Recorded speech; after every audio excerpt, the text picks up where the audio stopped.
Hi, Ursula. Great to see you again. Hi, Lucia. It's good to see you. And how are you? I'm very well, thank you. Very excited to speak with you. Could you tell us a bit about the work that you do? Okay, thank you. Thank you, Lucia. I started to do this work due to my commitment, my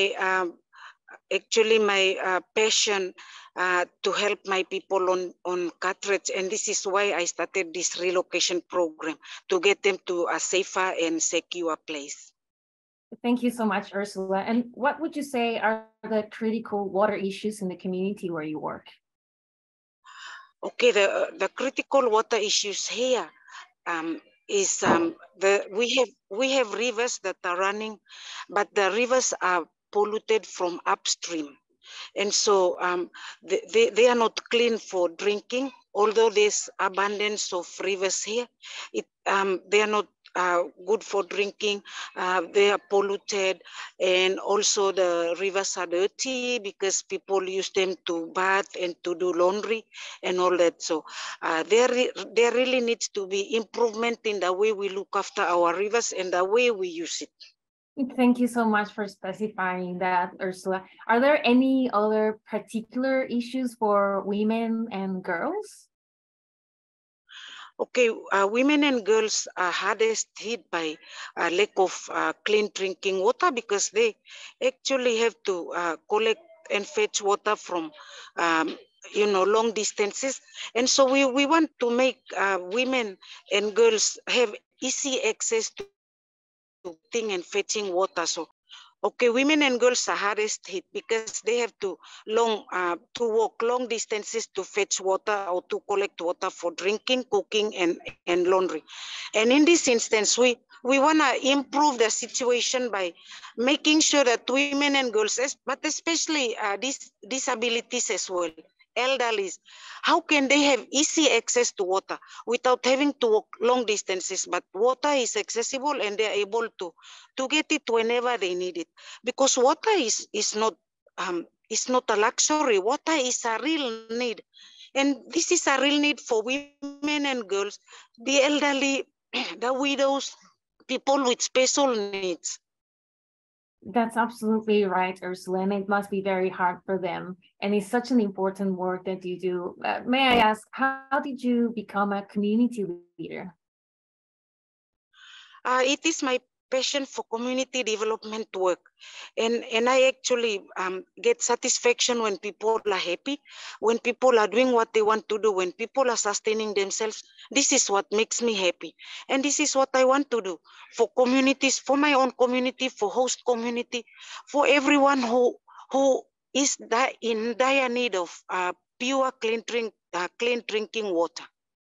Thank you so much, Ursula. That's really inspiring that you're following your passion and working with your community. Have you faced any challenges as a female leader? The challenges we face in our community are critical water issues that I see in our target communities that we partner with: a lack of clean drinking water, lack of clean water for laundry and bathing, as animals are also using the same water holes and creeks, and lack of proper sanitation, water health and hygiene. Lack of clean drinking water, fast-flowing rivers within the vicinities of our target communities, but the rivers are being used by other communities in the upper parts of the rivers. The creeks and water holes are not safeguarded, so the animals are also using those. Therefore, this can also be used for laundry and washing. Uncleaned water used for ice blocks, mixing drinks to sell in own localities, mostly by women trying to earn some income for their families. Use unclean water to mix cordial and other juices for drinks. Then ice these drinks and sell at village side markets. Most children end up with dysentery, stomach problems, but above all, ongoing and long-lasting cough. Women's leadership in the water sector is important due to the following. Women are custodians of the land and can decide on where a health aid post will be located, where a water supply will be established, and or a wash project will be constructed for the benefit and accessibility of the community. Women's leadership in the water sector will include all the special groups such as women, children, widows, people living with disabilities, and the elderly. These are the groups with special needs. Women's leadership in the water sector is important because women are good planners and can plan to respond to the needs they face every day in the community. Women and children are hardest hit with lack of water, hence walk long distances to fetch water from creeks. Therefore, when planning for water, they will ensure that water and sanitation are easily accessible and paramount for all livelihood of the people in the community. The most important messages I would like global water and wash policymakers to hear and carry forward into the water action agenda are: reduce, reuse, and recycle. Instead of throwing plastics into the sea and oceans, reuse by making eco projects such as eco bricks. We must not waste water. We must promote water and sanitation in rural communities, especially communities that are unable to help themselves. We have to help them. This policy has to help everyone in rural communities, especially developing countries.